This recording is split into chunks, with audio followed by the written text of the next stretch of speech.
ঈদের আনন্দে আত্মহারা দুনিয়াবাসী।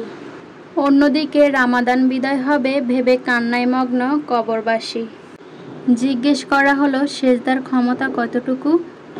জবাবে বলা হলো 650 পাকা থাকা সত্ত্বেও জিবরাইল আলাইহিস সালাম যে দূরত্ব অতিক্রম করতে সফল হয়নি, বান্দা এক সেজদায় অনায়াসে সেই দূরত্ব অতিক্রম করতে সক্ষম হয়। সুবহানাল্লাহ। আমার কাছে দূরে, দেশ কিংবা দেশের বাইরে যে যেখান থেকে আমার ভিডিওটি দেখছেন, সবাইকে ঈদুল ফিতরের অনেক অনেক শুভেচ্ছা। ঈদ মোবারক। ঈদের আনন্দে মুখরিত হোক আপনার ঘরবাড়ি। আল্লাহর রহমতে ভরে উঠুক আপনার জীবনে প্রতিটি দিন। নতুন সকাল, নতুন দিন, শুভ হোক ঈদের দিন। নতুন রাত, বাঁকা চাঁদ, রঙিন হোক ঈদের রাত। হ্যালো সবাইকে, আসসালামু আলাইকুম। কেমন আছেন সবাই? আই হোপ আল্লাহ তাআলার অশেষ রহমতে সবাই অনেক ভালো আছেন। আলহামদুলিল্লাহ, আমরা আপনাদের দোয়ায় ও ভালোবাসায় আলহামদুলিল্লাহ ভালো আছি। চলে আসলাম আপনাদের মাঝে আরও একটি ভিডিও নিয়ে। আশা করছি আমার আজকের ভিডিও আপনাদের কাছে ভালো লাগবে। আর ভালো লাগলে একটি লাইক দিয়ে চ্যানেলটাকে সাবস্ক্রাইব করে আমার পাশেই থেকে যেতে পারেন। শেষ রমজানের শেষ ভিডিও। শেষ রমজানের আলহামদুলিল্লাহ ইফতার সেরে রমজান মাসকে বিদায় দিলাম। এইখানে বিকালের দিকে ঈদের বাজার নিয়ে এসেছে, সেগুলো আমি গুছাইতেছি। তো কি আনা হয়েছে, ঈদের দিন সকালে যা যা রান্না করা হবে সেগুলো আনা হয়েছে। নুডলস, সেমাই, এগুলো আর কি। তো আপনাদের সাথে একটু শেয়ার করে নিলাম। আর শেষ রমজানে আজকে ইফতারে তেহরি রান্না করেছিলাম, সেটা আপনাদের সাথে শেয়ার করব। পুরো ভিডিও জুড়ে সবাই আমার সাথেই থাকুন।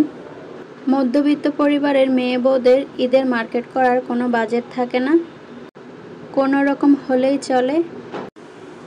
ঈদে অনেক মধ্যবিত্ত পরিবারের মেয়ে বউরা আছে যারা ইচ্ছা থাকলেও নিজের মা বাবাকে কিছু কিনে দিতে পারে না, কারণ তারা নিজে ইনকাম করে না। মনের অজান্তেই দীর্ঘশ্বাস ফেলে নিজেকে সামলে নেবে।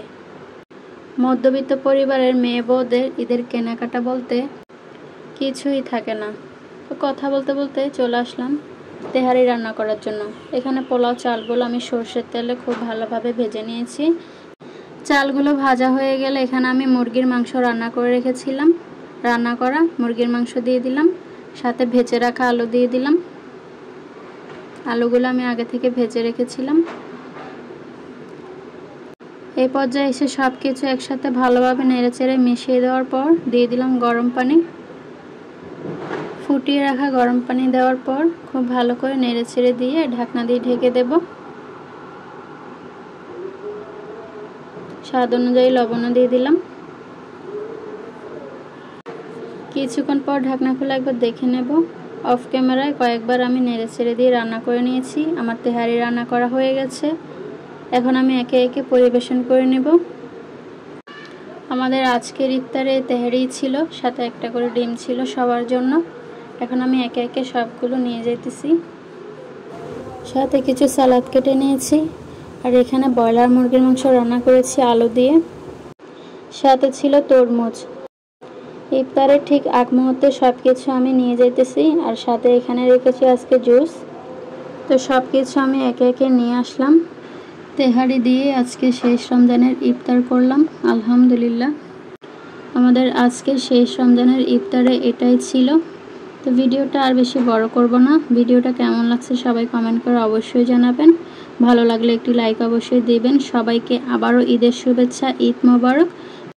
সবাই যেন পরিবার পরিজন নিয়ে খুব ভালোভাবে ঈদ কাটাতে পারে, আমরা সবাই এই দোয়া করব।